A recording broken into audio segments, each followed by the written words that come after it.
This is the story of a search for beauty.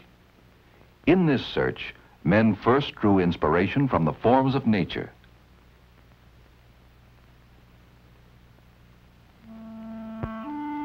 In Egypt, the papyrus plant formed the motif in the fluting of architectural columns. In the maiden's gown,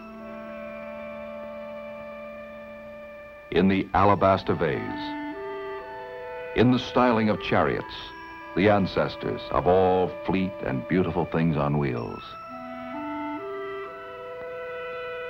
The finest wheeled vehicles were styled for elegance and were made by hand for the fortunate few.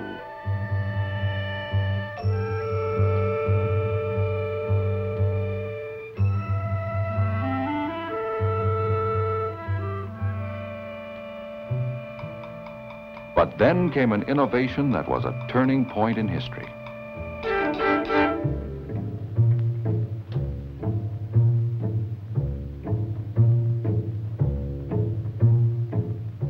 No one cared that the automobile looked like the familiar buggy minus the horse. People were more concerned with whether it was safe and how well it would work. Automobiles continued to look like carriages, and much the same lines were used year after year. Then motor cars became a means of mass transportation with steel bodies that could be reproduced in the millions.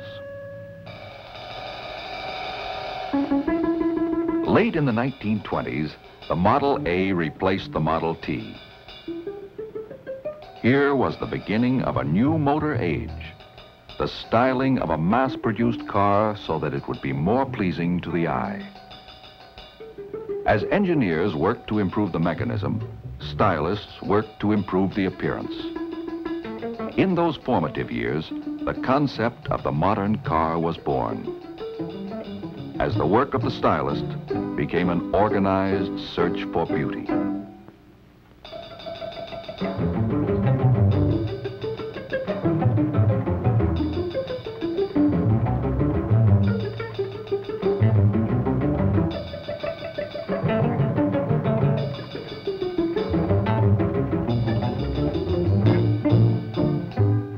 One concept led to the elegance and dignity of the Continental. Another to the swift and distinctive lines of the Thunderbird.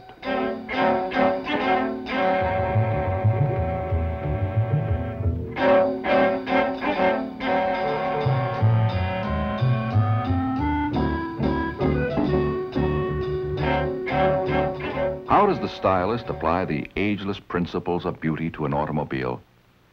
Like the painters and sculptors who preceded him for centuries, he draws inspiration and ideas from the life, the forms, and the art of the world. Shape,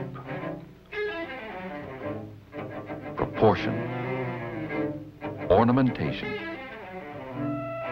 material, texture, color,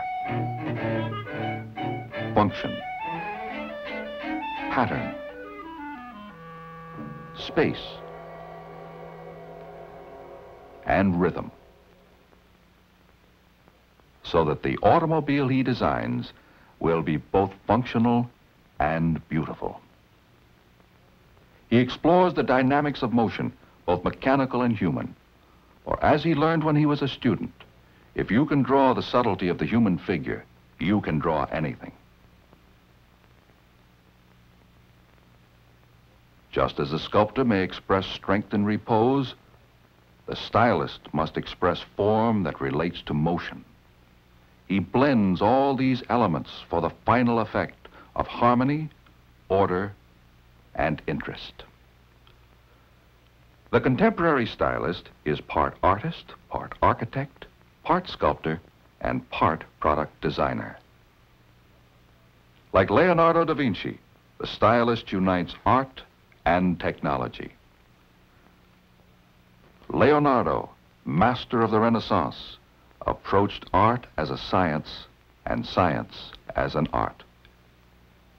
Leonardo's spring-driven automobile has something in common with this dream car, conceived in an advanced styling studio. Both are far ahead of the time in which they were created. Today's dream cars are a source of inspiration for the stylists.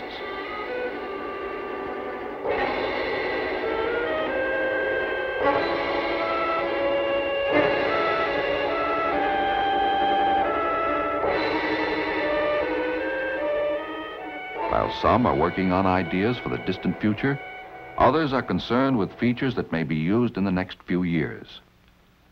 In attacking a design problem, the stylist must think first of the vehicle's occupants. Safety and comfort, along with beauty, are of basic importance. He explores many directions.